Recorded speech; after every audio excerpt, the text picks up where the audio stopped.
Էլեկտրական ցանցերը խլեցին Սամվել Կարապետյանի ձեռքից, ձեր կարծիքով խլեցին, որ ինչ անեն։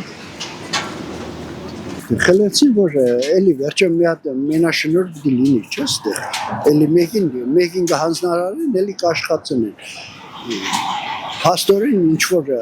ես Սամվել Կարապետյանի ձեռից ես կարծում եմ, որ աբորինի կերպով են վերցրել։ Իրանց երևի նպատակը Թուրքիայի հետ հնարավոր է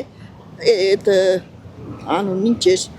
ատոմակայանը անջատելը, բայց դե չէ, հնարավոր չէ։ Դե Փաշինյան Նիկոլը հայտարարում է, որ ադրբեջանական էներգակիրների ցանցին եք միանալու, դժվար չէ հասկանալ, որ ինչ-որ պահի, ինչ-որ X պահի այդ գույքը կունենա այլ կառավարիչներ, այլ ներդրողներով եւ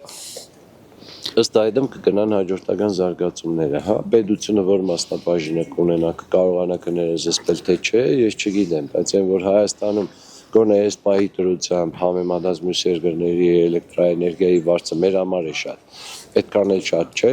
ահագին լավ է, իսկ այդ դեպքում եթե հայտնվի, չգիտեմ ում ձեռքում ինչքան կլինի վարձը, ես չգիտեմ, իսկ խլելը, եթե չեմ սխալվում, արբիտրաժը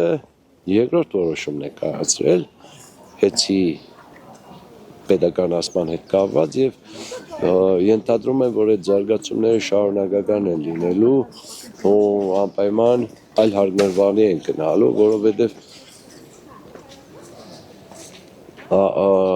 եթե դու քո երկրում ղեկավար լինելով հայտարարում ես, որ պետք է սեփականություն խլես, քո երկիրը արդեն ներդրումների համար բարենպաստ երկիր չի համարվում։ Խլեցին որ քանդ են երկիրը, այ հիմի հայեցնի վիճակը վատ է, երեք ոչ Երևանը լույս չուներ։ Որ տան թուրքերին։